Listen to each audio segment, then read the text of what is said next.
Okay. चलिए बच्चों, जय हिंद सभी को, नमस्कार। प्यारे बच्चों, जैसे कि अभी हमारी एक अर्जुन मॉक सीरीज चल रही है जिसमें हम सभी एग्जाम्स के लिए मॉक टेस्ट कर रहे हैं।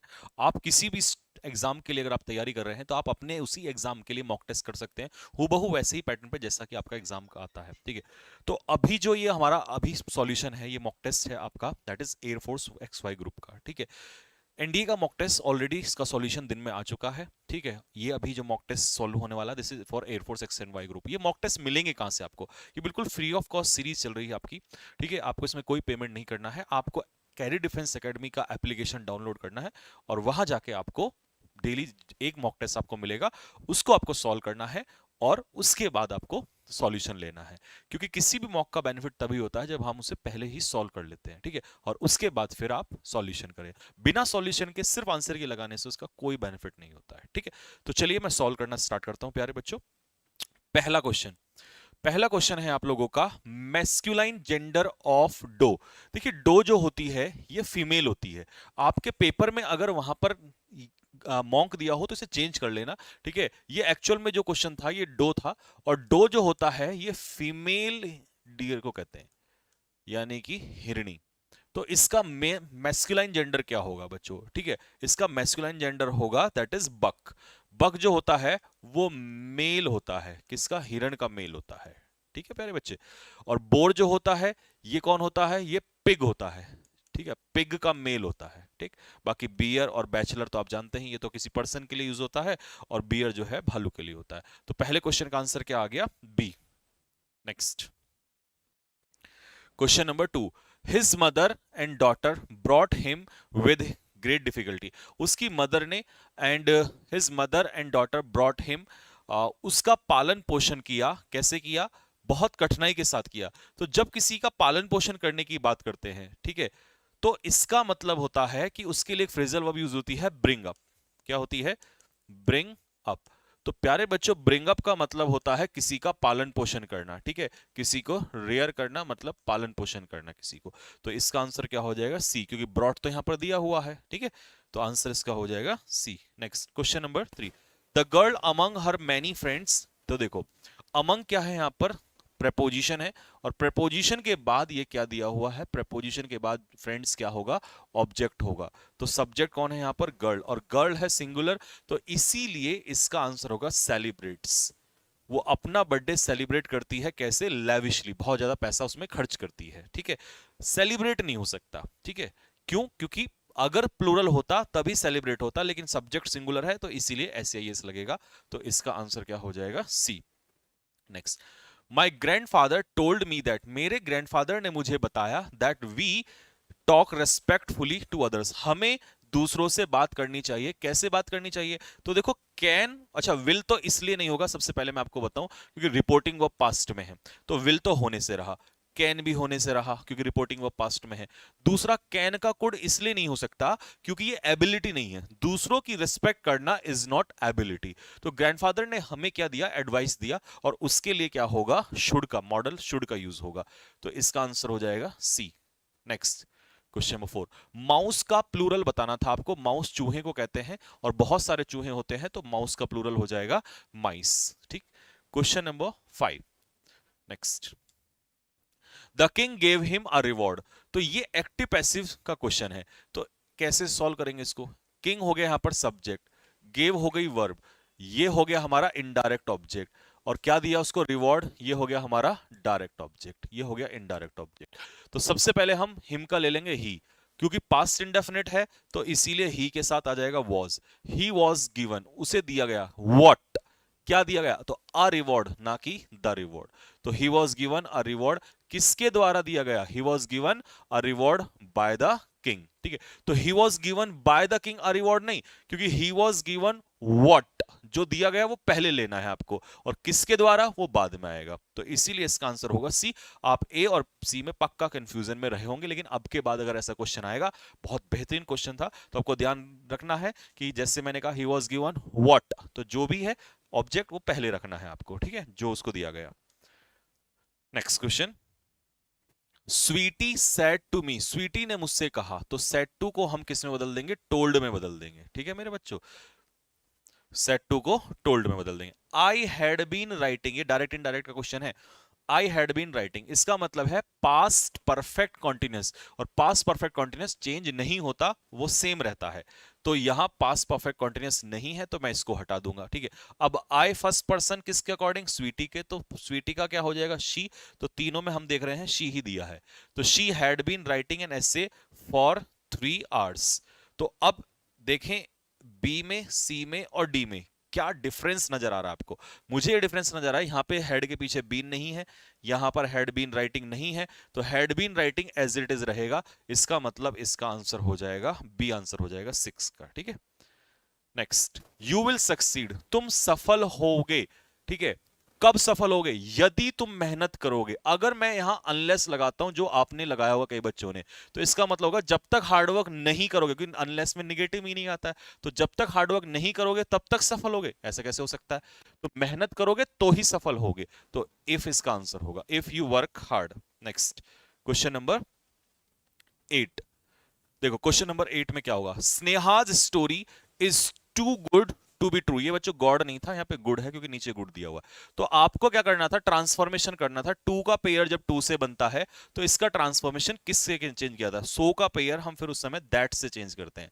तो देखो यहां पर क्या बनेगा, Sneha's story is so good, इतनी गुड है, that it can't be true, कि ये सत्य नहीं हो सकती। तो आंसर इसका हो जाएगा बी। तो सो का पेयर दैट से यहां था, बट यहां क्योंकि टू जो है वो निगेटिव मीनिंग देता है, लेकिन नीचे वाले में पॉजिटिव मीनिंग था, तो इसीलिए यहां पर नॉट नहीं है, इसलिए मैंने इसका आंसर सी नहीं लगाया, और बाकी तो ऑप्शन ही नहीं होगा। ठीक है, बाकी में तो कोई मतलब ही नहीं है, नाइदर नॉर का कोई लेना देना नहीं है। ठीक, नेक्स्ट अगला क्वेश्चन। अब ये क्या था, PQRS था। PQRS को हमें कैसे जोड़ना था, तो देखो इसको ऐसे जोड़ सकते थे कि the sooner the customer throws away, जितनी जल्दी, ठीक है, कस्टमर जो है फेंक देगा, किसको, आर से स्टार्ट करना है। तो आर से स्टार्ट करोगे तो या तो ए होगा या बी होगा। अब आर के बाद एस कंफर्म है, थ्रो अवे करेगा किसको, प्रोडक्ट को, दैट ही हैज बॉट, जो उसने खरीदा है। ठीक है, जो उसने खरीदा है, जितनी जल्दी वो उसको फेंकेगा प्रोडक्ट को, the better for the producer. ठीक है, उतना ही बेहतर होगा प्रोड्यूसर के लिए। ठीक है, लेकिन क्यों नहीं उठा सकते, क्यों, क्योंकि जितना जल्दी कस्टमर उसको फेंकेगा, किसको, प्रोडक्ट को, जो उसने खरीदा, दैट ही हैज बॉट, जो उसने खरीदा है, एंड बायज अनदर, और बाय कौन करेगा, कस्टमर ही, तो एंड बायज अनदर, और जल्दी ही वो क्या करेगा, दूसरा खरीदेगा, उतना ही बेहतर होगा फॉर द प्रोड्यूसर, प्रोड्यूसर के लिए। ठीक है, जितना जल्दी वो यूज करके उसको फेंक देगा, तो प्रोड्यूसर के लिए उतना ही बेनिफिट होगा। तो R S P Q, R S P Q, तो इसका आंसर क्या होना था बच्चों, 20 का आंसर होना था। ठीक है, नेक्स्ट, एम्फेटिक का आपको वर्ब बताना है। वर्ब, एम्फेटिक एक क्या है, एम्फेटिक अपने आप में एडजेक्टिव, तो इसका वर्ब फॉर्म क्या होगा, एम्फेसाइज। ठीक है, जोर डालना। एम्फेसिस कई बच्चों ने लगाया होगा, बट आपको बता दो एम्फेसिस नाउन होता है, तो इसे नहीं लगाना है। ठीक है, नेक्स्ट, तो डी आंसर होगा इसका। हेस्टी का सिनोनियम, अब हेस्टी मतलब होता है जल्दबाजी करना, तो इसका आंसर हो जाएगा quick. Next, giving the cold shoulder, किसी को कोल्ड शोल्डर देने का मतलब है किसी को इग्नोर करना, तो 12 का आंसर होगा डी। नेक्स्ट, होर्ड का एंटोनियम, देखो होर्ड का मतलब होता है किसी चीज को जमा करना, डिपॉजिट करना, तो एक्यूमुलेट तो एक तरीके से देखा जाए तो सिनोनियम हो जाएगा, इकट्ठा करना, डिपॉजिट भी सिनोनियम हो जाएगा, तो उल्टा हो जाएगा उसको भेजना, यानी कि सप्लाई करना, तो ये इसका एंटोनियम होगा। ठीक है, नेक्स्ट, नेक्स्ट,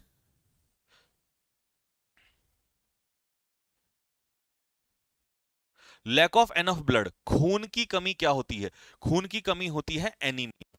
ठीक है, इंसोम्निया मत लगा देना, क्योंकि इंसोम्निया नींद ना आना होता है, स्लीपलेसनेस, और एमनेशिया होता है लॉस ऑफ मेमोरी। ठीक है, बाकी एलर्जी तो तुम नहाते नहीं हो, तुम्हें खूब रहती है। Find the word which is correctly spelled, किसकी स्पेलिंग सही है, ये एयरफोर्स में ऑलरेडी आ भी चुका है, वेटनरी, VETERINARY, तो वेटनरी का स्पेलिंग क्या होगा, सी सही होगा। नेक्स्ट, चलिए, अब ये पैसेज आप लोगों ने पढ़ लिया होगा, तो मैं आपकी जानकारी के लिए बता दूं, क्योंकि आपने ये पूरा पैसेज जो है पढ़ लिया होगा, और अभी जिस समय पर मैं ये रिकॉर्ड कर रहा हूं, तो इस समय पर क्योंकि टाइम कम है, ठीक है, अभी बिल्कुल आपकी क्लास स्टार्ट ही होने वाली है, तो मैं आपको इसके फटाफट जल्दी से क्या बता देता हूं, आंसर बता देता हूं। ठीक है, नहीं तो काफी ज्यादा टाइम लग जाएगा और आपकी क्लास हो जाएगी लेट। लेकिन क्योंकि आसान पैसेज था इसीलिए बता रहा हूं, ठीक है। आप ये मत सोचना कि सर ने सॉल्व नहीं कराया, आगे से इसका नेक्स्ट वाले से सॉल्व करा दूंगा मैं इसको, ठीक है। तो चलिए स्टार्ट करते हैं, फटाफट आप इसका आंसर लिखिए।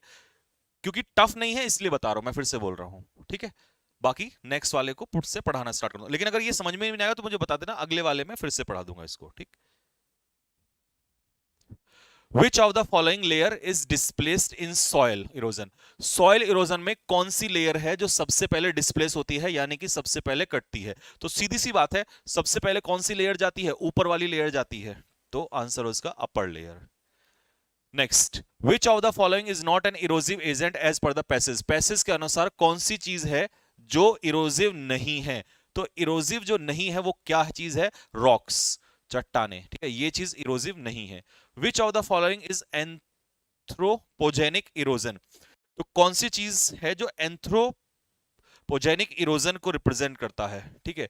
तो इसका आंसर क्या हो जाएगा? ऑप्शन के हिसाब से आपको इसमें अगर पीछे भी पढ़ोगे तो कौन से टाइप का इरोजन दिया हुआ है? टिलेज इरोजन दिया हुआ है, ठीक है। आप इसमें चेक करेंगे तो टिलेज इरोजन इसका आंसर होगा, ठीक है। टिलेज इरोजन एक बार चेक कर लेना, पैसेज में यही आंसर होगा। Next, which of the following is not the result of soil erosion? Soil erosion का रिजल्ट इनमें से कौन सा नहीं है, यानी कि सॉइल इरोजन से कौन सी चीज इसमें नहीं होगी? तो इसका जो आंसर होगा बच्चे, आ,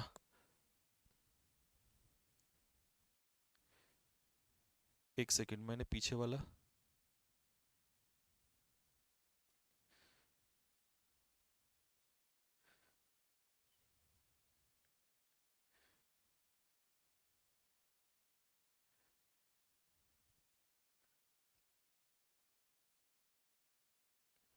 116 हो गया, 17 हो गया, 18 हो गया। हाँ, तो देखो, विच of the following is not the result of soil erosion? तो इसमें कौन सा सॉइल इरोजन का रिजल्ट नहीं है? तो क्या है? रिड्यूस्ड एयर क्वालिटी, क्योंकि एयर क्वालिटी का इस पर कोई फर्क, इससे कोई लेना देना नहीं है। और choose the most appropriate सिनोनियम of potential. तो पोटेंशियल के लिए क्या होता है? पोटेंशियल आपके अंदर क्या होती है? योग्यता होती है। तो 20 का आंसर क्या हो जाएगा? बी आंसर हो जाएगा। तो ये था आपका मॉक टेस्ट।